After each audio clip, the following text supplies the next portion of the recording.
Hello students, C programming language की lecture series में आपका स्वागत है। इस वीडियो में हम सीखेंगे फैक्टोरियल निकालना एक नंबर का। मैं फॉर लूप और व्हाइल लूप दोनों लूप से आपको फैक्टोरियल निकाल के दिखाऊंगा। तो देखिए, सबसे पहले समझते हैं मैथमेटिकली फैक्टोरियल होता क्या है। अगर मेरे पास कोई नंबर n है तो फैक्टोरियल इसका होता है n into n minus one into n minus two, और ऐसे करके हमें जाना होता है 1 तक। तो मैं किसी भी नंबर को, मान लीजिए मेरे पास 5 कोई नंबर है, तो अगर मैं 5 इंटू 4 इंटू 3 इंटू 2 इंटू 1 इस तरह से अगर मैं इसको कैलकुलेट करूंगा तो मेरा फैक्टोरियल ऑफ 5 निकल जाएगा। अब देखिए, हमारे पास यहाँ पे दो मेथड है। या तो मैं इसको इस तरह से एज्यूम कर लूं कि 5 4 3 2 1 को मल्टीप्लाई करना है मुझे, या फिर मैं इसको जस्ट उल्टा कर सकता हूं कि मैं 1 से लेकर जो भी नंबर यूजर ने डाला है उस नंबर तक के सारे नंबर को 1 से लेकर उस नंबर तक मल्टीप्लाई करूंगा। तो यहाँ पे हम कोई भी मेथड यूज कर सकते हैं। अब हम बात करें अगर इनिशियलाइजेशन, कंडीशन और अपडेट की, तो देखिए 5 इनिशियल वैल्यू हो गई जहां से मुझे स्टार्ट करना है। कंडीशन की अगर मैं बात करूं तो ग्रेटर देन इक्वल टू 1 तक जो भी n है वो ग्रेटर देन इक्वल, क्योंकि हम एक बड़े नंबर से छोटे नंबर की तरफ जा रहे हैं तो ग्रेटर देन इक्वल टू 1 मैंने यहाँ पे लिखा है, यानी कि 1 तक मुझे जाना है और 1 से बड़े नंबर होंगे, या तो कोई भी नंबर जो होगा वो n से बड़ा होगा या n के बराबर 1 के बराबर तक हम जाएंगे, 1 से बड़ा या 1 के बराबर। अब अपडेट की अगर मैं बात करूं तो यहाँ पर हम 1 से डिक्रीमेंट कर रहे हैं, यानी कि मेरा -1 यहाँ पर हो रहा है 5 4 3 2 1। तो अगर मैं सबसे पहले इसको फॉर लूप से सॉल्व करना चाहूंगा तो मैं यूजर से n की वैल्यू सबसे पहले मांग लेता हूँ। एक इंटीजर n वेरिएबल लिया मैंने और यूजर से n की वैल्यू मांगी। Enter the value of n, मैंने एक मैसेज प्रिंट करा दिया। उसके बाद n की वैल्यू को रीड करना है मुझे, तो मैंने n की वैल्यू को रीड कर लिया। अब फॉर लूप सबसे पहले स्टार्ट करना है, तो फॉर लूप आपको मालूम है कि इनिशियलाइजेशन, कंडीशन और अपडेट पार्ट तीनों एक ही लाइन में आ जाते हैं। तो एक i वेरिएबल यहाँ पे मैं ले लेता हूँ। i की इनिशियल वैल्यू मैंने ले ली जो मेरा n की वैल्यू है, क्योंकि हम 5 से उसी नंबर से स्टार्ट करेंगे। अब उसके बाद जो i मेरा है वो 5 है सबसे शुरू में, तो 5 के बाद 4 होगा, 4 के बाद 3 होगा, तो जो उसकी वैल्यू होगी या तो 1 से बड़ी होगी, और हमको जाना 1 तक है, 1 से आगे हम नहीं बढ़ेंगे, तो 1 तक जाना है, तो i greater than equal to 1 हो गया।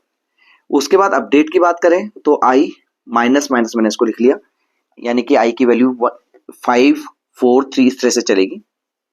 अब मुझे फैक्टोरियल निकालना है, तो एक वेरिएबल मैं यहाँ पे फैक्टोरियल के लिए ले लेता हूँ। मान लीजिए मैंने ले लिया f। अब f को इनिशियली मुझे 1 से स्टोर यहाँ पे करना पड़ेगा। क्यों ऐसा?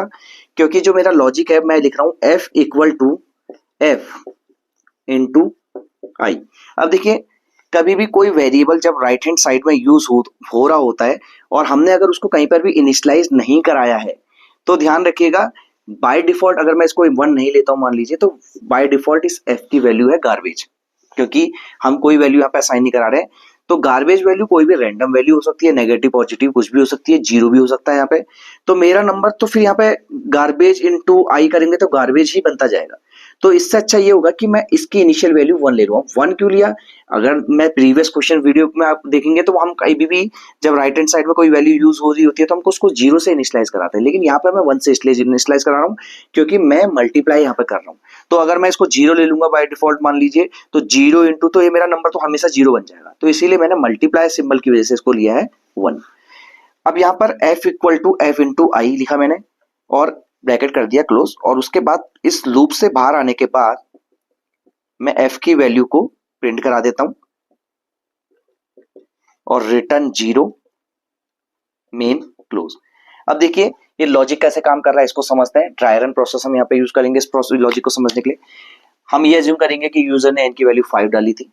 उसके बाद सबसे पहले हम आ गए यहाँ पे, तो i की इनिशियल वैल्यू 5 हो गई। i 5 से स्टार्ट हुआ है तो पहला यहाँ पे कंडीशन चेक होगी लूप में एंटर करने से पहले। 5 greater than equal to 1 condition true है, तो ये सीधे अंदर जाएगा।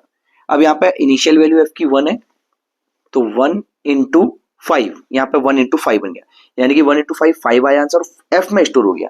तो अगर मैं यहाँ पे f का इंटरमीडिएट रिजल्ट लूँ तो सबसे पहले इनिशियली इसमें गार्बेज था, सॉरी इसमें 1 था, हमने 1 से स्टोर कराया था क्योंकि, तो 1 हटके इसमें 5 स्टोर हो गया। अब i की नेक्स्ट वैल्यू अपडेट होगी, आई की वैल्यू हो जाएगी 5 से स्टार्ट हुआ था और आई की वैल्यू माइनस हो गई तो यानी कि हो गई 4। 4 greater than equal to 1, 4 greater than equal to 1 condition true है, फिर से अंदर आएगा। अब एफ की लास्ट वैल्यू थी हमारी 5 और आई की करंट वैल्यू हमारी 4, तो 5 इंटू 4 हो गया 20, तो 5 हटके यहाँ पे 20 स्टोर हो जाएगा। फिर से आई की वैल्यू डिक्रीज होगी, तो आई की वैल्यू 4 थी, यहाँ पे हम आई की वैल्यू को भी अगर चाहे तो आप बना सकते हैं। सबसे पहले हमारा 5 था, फिर 4 हुआ, अब हमारा आई की वैल्यू 3 हो चुकी है, तो 3 ग्रेटर देन इक्वल टू 1। फिर नीचे आएंगे, एफ की वैल्यू है 20, तो 20 इंटू 3 ये हो गया हमारा 60, तो एफ हमारा 60 यहाँ पे हो गया।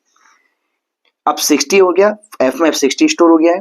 फिर वापस जाएंगे, आई की वैल्यू हो जाएगी इस बार 2, 3 से हट के 2। इस तरह से अगर आप इंटरमीडिएट वैल्यूज जो हमारी उसको इस तरह से अपडेट करते हुए वेरिएबल्स लेके चलेंगे तो आपको ड्राई रन प्रोसेस इजी रहेगी। हम जो भी वैल्यू है, जो भी हमारे वेरिएबल्स है, उनकी करंट वैल्यू को यहाँ पे लिखते हुए चले तो आप ड्राई रन प्रोसेस से बड़े इजीली आउटपुट निकाल सकते हैं बिना लैपटॉप और डेस्कटॉप की हेल्प के। अब देखिए फिर से आए, फिर एफ की वैल्यू करंट वैल्यू है 60, तो 60 इंटू 2 यानी कि 120 हो गया, तो 120 यहाँ पे स्टोर हो गया। अब फिर से आई की वैल्यू कम हुई, तो 2 के बाद हो गई 1, तो 1 ग्रेटर देन इक्वल टू 1 यहाँ पर आए, तो ये भी ट्रू हो गया, 1 ग्रेटर देन इक्वल टू 1 अंदर आए। उसके बाद 120 इंटू 1, यहाँ पर 120 स्टोर, 120 था तो 120 ही रहा। तो देखिए ये स्टेप एक ऐसा स्टेप है जिसको हम अवॉइड भी कर सकते हैं। हम यहाँ पे ग्रेटर देन इक्वल टू लगाने के बजाय अगर हम केवल ग्रेटर देन 1 लिख दें तो इससे हमारा जो लास्ट वाला स्टेप अभी हमने 120 फिर से अपडेट किया, तो वो वाला स्टेप यहाँ पे अवॉइड हो जाएगा, वो स्टेप नहीं चलेगा। तो इस तरह से, क्योंकि उससे क्या होगा, हमारा देखिए कोई फर्क नहीं पड़ रहा, क्योंकि 1 से कोई नंबर अगर मल्टीप्लाई होता है तो हम केवल आई की 2 वैल्यू तक ले जा रहे हैं, तो आई ग्रेटर देन 2 का, आई ग्रेटर देन 1 का मतलब हो गया कि केवल 2 वैल्यू तक जाएगा, 5 4 3 2, 1 के लिए नहीं चलेगा। 1 के लिए चलने से क्या हो रहा है, वही नंबर वापस 1 से मल्टीप्लाई हो जा रहा है, तो हमारा एक स्टेप वेस्ट हो रहा है, तो हमने उसको अवॉइड कर दिया यहाँ पे। तो कोड ऑप्टिमाइजेशन आप यहाँ पे उसको बोल सकते हैं कि हमने टेक्निक यूज करी जिससे हमने एक बार आइट्रेशन को कम कर लिया। तो यहाँ पे 120 हम जब लूप से बाहर आए, अब हमारा अगर फिर से हम वापस चलते हैं, हमारी वैल्यू हो गई थी 2, तो 2 ग्रेटर देन 1 इसके लिए ये चला था, अब 1 हो गई तो 1 ग्रेटर देन 1 बन गया कंडीशन ये, तो 1 ग्रेटर देन 1 का मतलब ये कंडीशन हो गई फॉल्स, तो ये लूप से बाहर आ जाएगा। तो एफ की लास्ट वैल्यू थी 120, तो इसने 120 प्रिंट करा दिया, तो हमारा करेक्ट आंसर प्रिंट हो गया। अगर आप 5 का फैक्टोरियल देखें तो 120 होता है। तो ये हमारा मेथड हो गया फॉर से। अब इसी को मैं आपको दिखाऊंगा कि हम व्हाइल से कैसे कर सकते हैं। तो सबसे पहले मैंने लिखा मेन, फिर से मैंने यहाँ पे, अब इस बार मुझे वेरिएबल पहले से मालूम है। देखिए वेरिएबल पहले से लिखना कोई जरूरी नहीं होता, जैसे जैसे आपको जरूरत पड़ती जाए वैसे वैसे आप वेरिएबल यहाँ पे लिख सकते हो। तो मैंने एन ले लिया और मैंने आई वेरिएबल ले लिया और मैंने एफ की इनिशियल वैल्यू 1 ले ली। अब यहाँ पे फिर से मैं यूजर से मांगूंगा वैल्यू एन की, एंटर वैल्यू ऑफ एन, और यहाँ पर %d लिखा मैंने, %n, यहाँ पे मैंने n की वैल्यू को रीड कर लिया।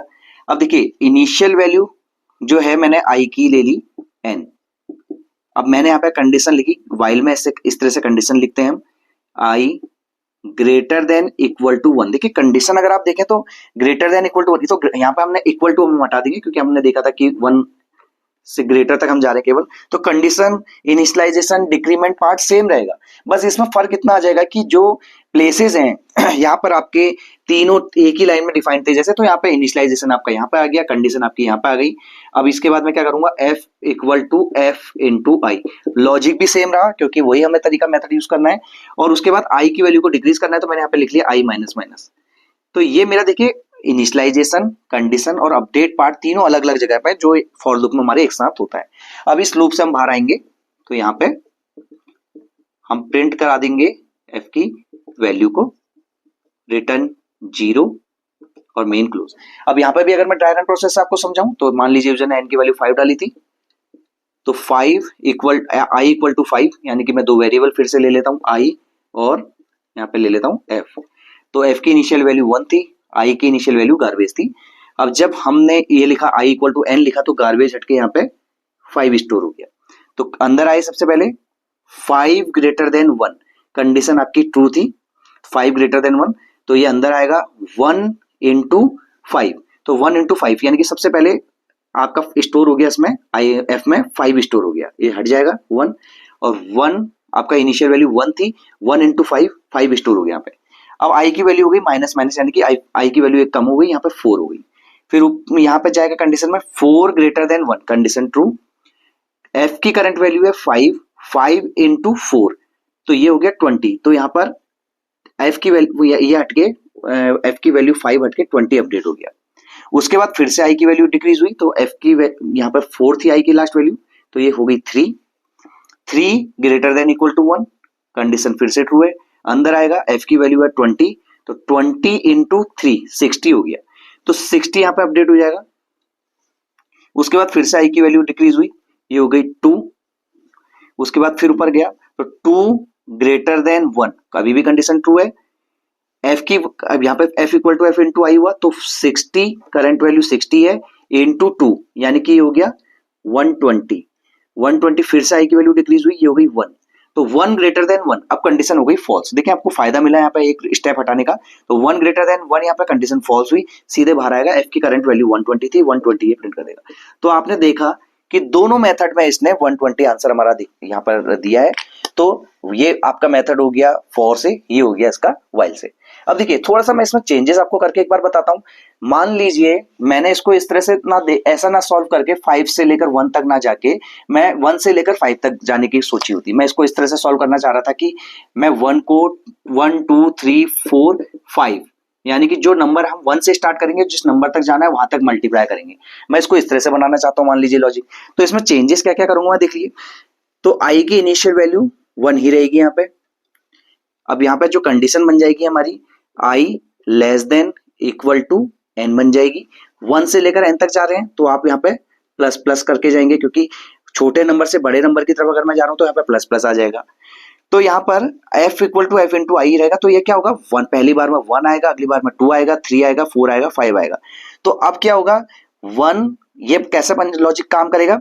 तो इनिशियल वैल्यू f की 1 थी, तो 1 इंटू 1, उसके बाद अगली बार में आई 2 से मल्टीप्लाई होगा, फिर 3 से मल्टीप्लाई होगा, 4 से मल्टीप्लाई होगा। इस तरह से आप भी कर सकते हैं। सेम यहाँ पर भी आई को हम 1 से स्टार्ट कर सकते हैं, और यहाँ पे मैंने आई को प्लस प्लस कर दिया था। अब यहाँ पे i less than equal to n लिख सकते हैं हम, और यहाँ पर आई प्लस प्लस लिख सकते हैं।